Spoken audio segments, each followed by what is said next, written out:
De volta para o segundo bloco do programa Coletiva de Imprensa. Hoje eu recebo a advogada especialista em direito previdenciário Gisele Paiva para falar sobre reforma da Previdência.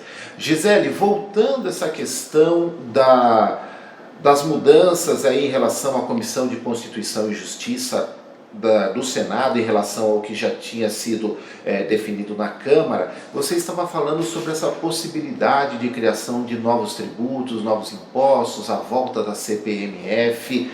Fala um pouco mais sobre essa possibilidade que você estava complementando o seu raciocínio. Sim, isso não é descartado. Embora a gente tenha aí alguns discursos falando que a CPMF não vai voltar, o que a gente tem aprovado pela CCJ em discussão é a possibilidade, como eu falei, dessa PEC paralela trazer a discussão de novas fontes de custeio para a Seguridade Social. Certo. Quando a gente tem essa criação por PEC paralela, o que o Senado quer colocar em votação nas duas casas do Congresso Nacional é a criação de novas contribuições sociais, que é uma espécie de tributo. E a CPMF, ela é uma contribuição que lá, quando ela foi criada, ela tinha esse destino para a Seguridade Social. Então, ainda que ela não ressurja com esse mesmo nome, o Senado já abriu a possibilidade de se criar novas fontes de custeio.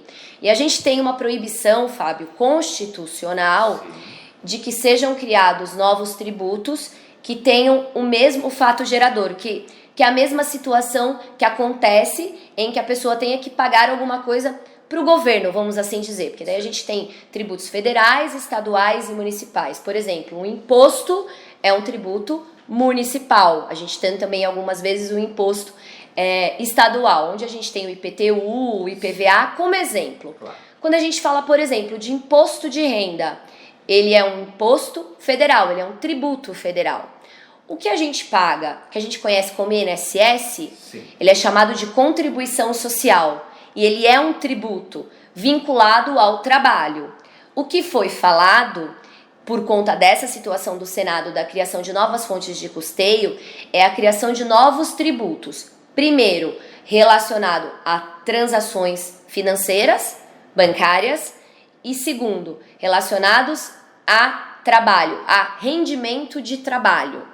Então, isso a gente tem que ficar muito alerta, muito atento, porque nessa PEC 133 de 2019, conhecida como PEC paralela, vai ser discutido a criação de novas fontes de custeio do que nós temos hoje. Hoje, só para que todo mundo fique sabendo, as contribuições sociais que nós temos para fins de custeio da Seguridade Social, elas são relacionadas à folha de pagamento, então, das pessoas que são empregadas, são relacionadas à contribuição das pessoas que trabalham de forma autônoma, profissionais liberais.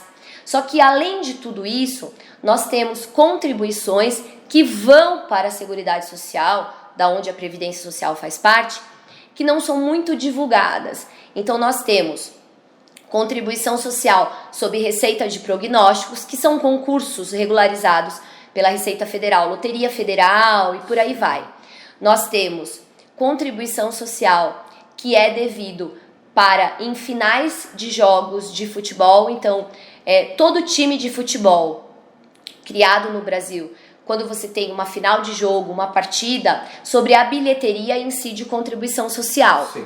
Nós temos contribuição social sobre leilões de apreensão da Receita Federal, apreensões realizadas em aeroportos e por aí vai.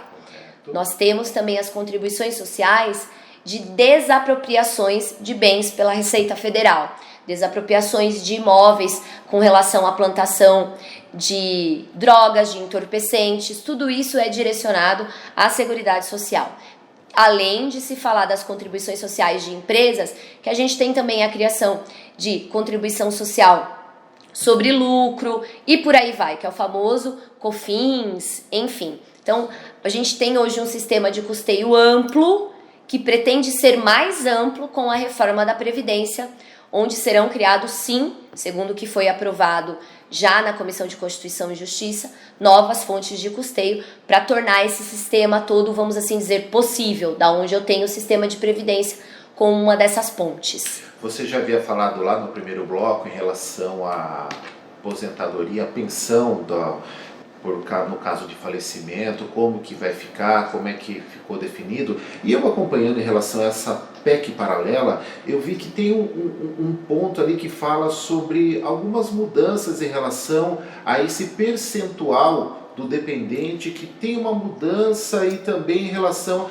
a pensão por morte, é isso? Tem sim. A PEC paralela, ela traz também uma situação no sentido de aumentar o percentual da cota parte do dependente menor de 18 anos. A gente ainda não sabe muito bem se isso vem na PEC paralela ou se por um acaso vem na alteração do texto a ser votado pelo Senado. Pode ser que isso não seja deixado para a PEC paralela. Por quê? Porque se for aprovado pelo Senado, muito provavelmente, como a discussão é pequena, não tenha que voltar para a Câmara. E o que se discute? Na Câmara, se aprovou a cota de 10% por dependente, sem nenhuma ressalva. A PEC paralela traz uma discussão de você aumentar esse percentual de 10% para 20% quando o dependente tiver menos de 18 anos. Então a gente tem a seguinte situação: o pai faleceu, ele era um trabalhador assalariado, carteira assinada, deixou uma esposa e um filho de 3 anos de idade. Pela Câmara, 70% é o percentual da pensão. Pela PEC paralela, 80%, porque eu tenho 10% da esposa e 20% do filho menor de 18 anos. É mais ou menos essa situação que a PEC paralela traz, aumentando o percentual do filho menor de 18 anos. E por que esse aumento, Fábio? Sim. Porque, em regra, os filhos menores de 18 anos não trabalham. Claro que a gente tem exceção, o menor aprendiz pode começar a trabalhar com 14 anos, Claro. A partir dos 16 anos é aberto o mercado de trabalho para qualquer menor, só é proibido o trabalho insalubre e periculoso para o menor de 18 anos. Sim. Mas a regra, pelo menos em cenários, é que primeiro o adolescente se forme ou termine o ensino médio para depois ingressar no mercado de trabalho. Por isso que ele necessitaria de uma pensão maior, de um valor de pensão por morte maior. Por isso que o Senado discutiu o aumento de 10% para 20% desse percentual. E como é que ficou o benefício assistencial mais conhecido como LOAS? O LOAS. O LOAS, nós tivemos uma discussão acirrada na Câmara do que ia ser feito, no sentido de, no projeto que foi aprovado, no substitutivo que a gente fala que é o 06A, tinha sido criado uma contribuição de um valor pequeno para os idosos a partir dos 60 anos, e aí isso entrou numa discussão, não foi aprovado pela Câmara. Na Câmara, a gente teve a manutenção do cenário de hoje, com uma sutil alteração, que eu sempre falo que o Senado bloqueou, que é o quê? Na Câmara, manteve as mesmas condições de hoje para o LOAS, né, o benefício assistencial popularmente conhecido como LOAS, que é o idoso com 65 anos ou o deficiente, mental, intelectual, sensorial. A garantia de um salário mínimo, então nós não tivemos nenhuma criação de valor menor, desde que ele não tenha condições de sustento próprio e nem a família que possa sustentá-lo. Na Câmara, foi colocado na Constituição Federal o requisito da idade do idoso de 65 anos e o requisito de 1/4 da renda per capita para se estabelecer quem tem direito e quem não tem ao benefício. Então, na prática não mudaria muita coisa, porque isso a gente já tem na lei, abaixo da Constituição. A idade de 65 anos para o idoso e o requisito da renda per capita, que são as pessoas que moram sobre o mesmo teto de 1/4 do salário mínimo. Acontece que, como a Câmara colocou esses requisitos na Constituição, retirando da lei, ficava mais difícil de alterar, porque uma emenda constitucional, uma proposta de emenda constitucional, ela depende de um quórum muito maior para votação e aprovação do que de uma lei ordinária. O Senado retirou. Então a Constituição ela permanece do jeito que nós temos hoje, mantendo-se na lei os requisitos para o benefício assistencial, o que se torna mais fácil a mudança, porque nós já temos um entendimento pela Justiça, Fábio, que o critério de renda por pessoa de 1/4 de salário mínimo ele se encontra defasado, que o certo seria meio salário mínimo, porque já é um critério utilizado para outros programas governamentais. Então, a Justiça hoje, ela já torna esse critério de 1/4 mais elástico. Só que com a colocação desse critério de 1/4 na Constituição, não tem como o Judiciário afastar esse critério.